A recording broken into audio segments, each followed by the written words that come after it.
Olá, moçada da Física 1.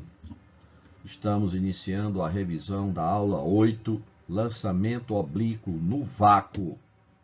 Esperamos que esta revisão seja de grande valia para todos aqueles que se sentirem na necessidade de uma observação maior, aqueles que assistiram a aula presencial, mas precisam de uma revisão. E sirvam também de apoio para aqueles que não tiveram condição de assistir a aula presencial e possam, com esse material, fazer uma revisão, fazer um estudo da aula que foi apresentada de forma presencial na semana que passou. Esperamos que todos tirem grande proveito deste material que foi elaborado com a grande ideia, de ajudá-los. Vamos à aula, então.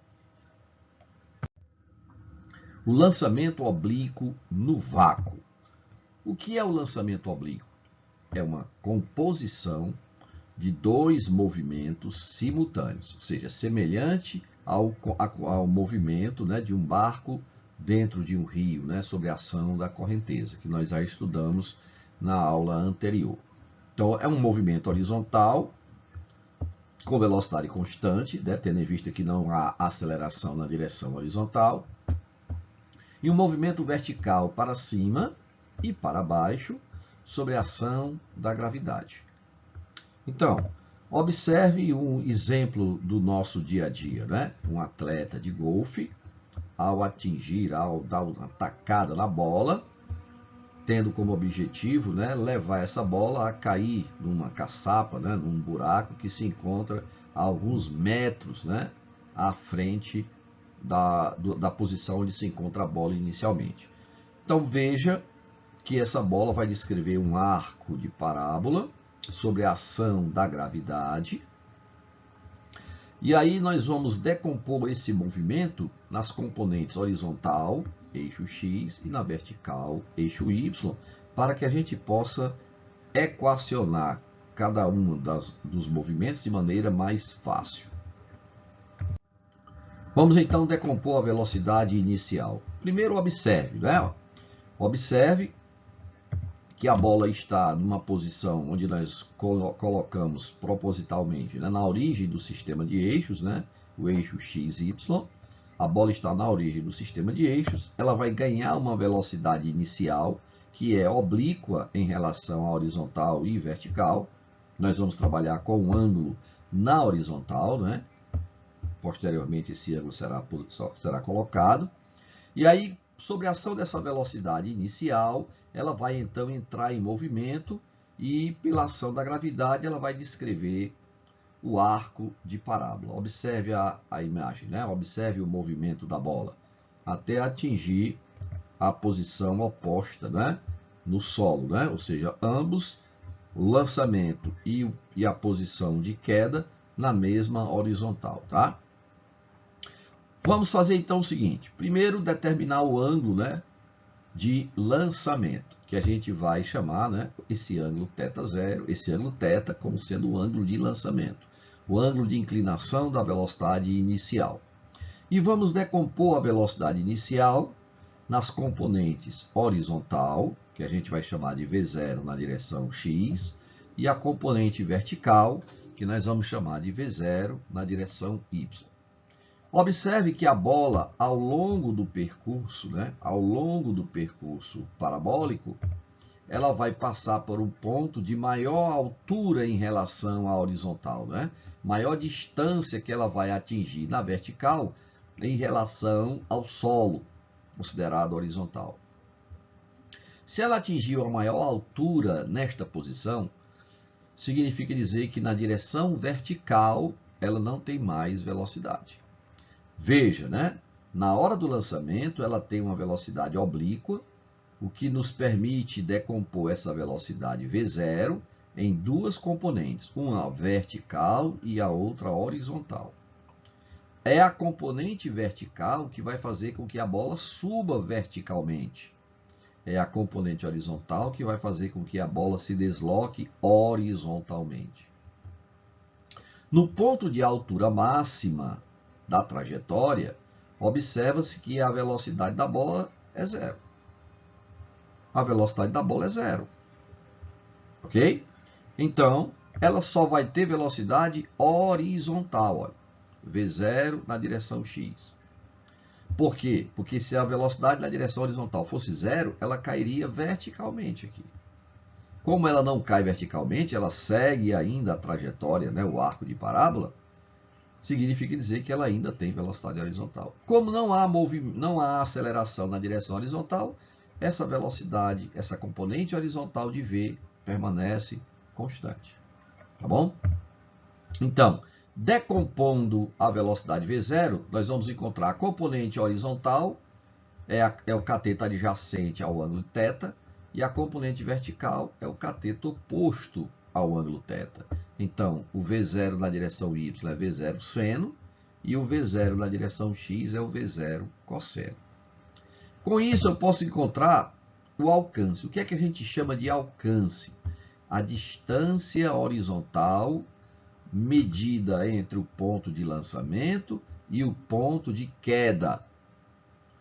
Distância entre o ponto de lançamento e o ponto de queda. Essa distância horizontal recebe o nome de alcance. Como é que eu encontro este alcance? Como é que eu calculo matematicamente o valor do alcance? Como não há movimento, não há aceleração na direção horizontal, a velocidade é constante, observem, o v na direção horizontal é constante, então eu calculo essa distância multiplicando a velocidade pelo tempo que ele gasta no ar, pelo tempo de percurso.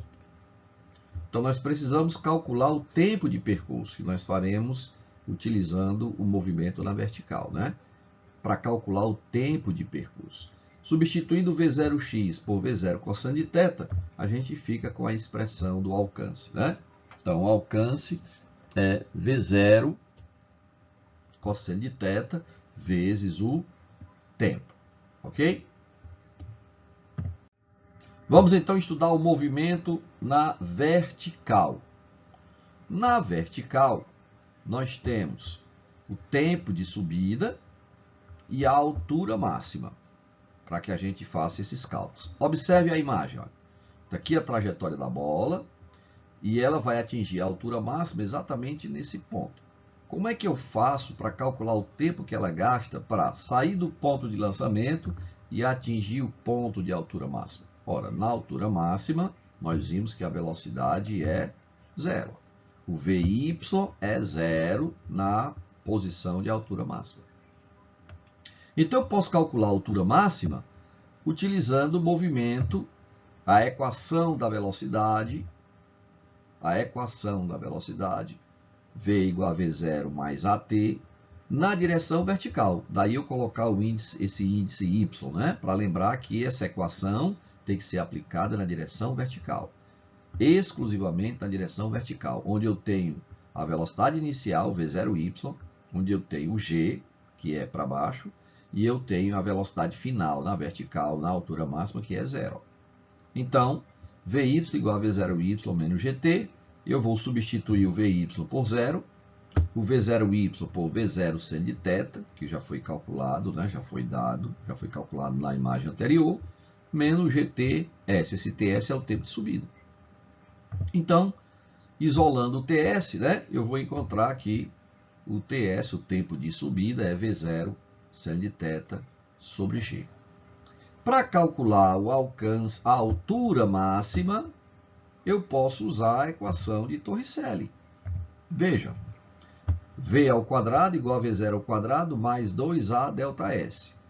Esse V é o Vy, que é a velocidade final na altura máxima, que é zero, o V0y, que é V0 seno de θ, o A vai ser trocado pelo G, que é a aceleração da gravidade, e o ΔS por H, ou ΔH, né? Que seria o deslocamento vertical, né? O máximo deslocamento vertical. Pronto. Substituindo, Vy é zero, o V0y é V0 seno de θ elevado ao quadrado, menos 2gh máximo. E aí a gente pode isolar o h máximo fazendo V0 seno de θ, tudo isso elevado ao quadrado, dividido por duas vezes a aceleração da gravidade. Então essa é a expressão da altura máxima. Para calcular agora o alcance, né? Já que nós calculamos o alcance, simplesmente multiplicando o V0x pelo tempo total. Mas agora nós já sabemos o tempo total. Pelo seguinte, ó. Para calcular, antes de calcular o alcance máximo, vamos determinar a expressão do alcance, né? Depois a gente entende o que é o alcance máximo. Para calcular o alcance, vamos só repetir, né, o movimento da bola, para que você lembre que esse deslocamento horizontal, ele depende do V0 e depende do ângulo de lançamento, né? E o alcance, as componentes, o V0y e o V0x, tá? Então, o tempo de subida, nós já vimos que é V0 seno de θ sobre G. Ora, acontece que, pela simetria da parábola, o ponto de altura máxima é bem no vértice da parábola. Significa dizer que o tempo que ela gasta para subir vai ser o mesmo que ela vai gastar para descer. Então, o tempo total de percurso no ar, entre o ponto de lançamento e o ponto de queda, no mesmo nível, evidentemente, vai ser o dobro do tempo de subida, né? O tempo total vai ser o dobro do tempo de subida. Então, para calcular o alcance, ó, eu vou ter V0 cosseno de θ, que é o V0x, e o ΔT é 2 vezes, ó, 2 vezes o V0 seno de θ sobre G, que é o tempo de subida. Organizando esses termos, né, essas grandezas, V0 vezes V0 vai dar 2, vai dar V0 ao quadrado, e aqui eu vou organizar o cosseno θ vezes 2 vezes seno, eu vou arrumar como sendo 2 seno θ cosseno θ. Esta expressão 2 seno θ cosseno θ é igual ao seno de 2θ. A matemática nos diz que 2 seno θ cosseno θ é igual ao seno de 2θ. E aí a expressão do alcance vai ficar V0 ao quadrado, seno de 2θ, sobre G. Observe então o seguinte, o que é o alcance máximo? Isso aqui é o alcance para um ângulo qualquer de lançamento sobre uma velocidade inicial V0. Mas se eu quiser obter o alcance máximo, ou seja, para um determinado V0, qual deve ser o ângulo θ de lançamento para que eu obtenha a maior distância horizontal possível, para que eu obtenha o maior alcance? Ora, olhando para esta expressão, A igual a V0 ao quadrado seno de 2θ sobre G, o V0 é uma constante, o G é uma constante, então o alcance vai depender do valor do seno de 2θ. Mas a gente sabe que o maior valor do seno de um ângulo é 1. Então, qual é o ângulo cujo seno deste ângulo é igual a 1? É 90 graus. Ou seja, o ângulo 2θ tem que ser igual a 90 graus para que o seno dele seja 1. E com isso eu obtenho o maior valor do A. Ora, se 2θ tem que ser igual a 90 graus, significa dizer que θ é igual a 45 graus. Então, nós vamos obter o maior alcance, cuja expressão do alcance é V0 ao quadrado sobre G, porque o seno de 2θ vai ser igual a 1, eu vou obter o maior alcance quando o ângulo de lançamento for igual a 45 graus. Ok? Vamos então praticar um pouco.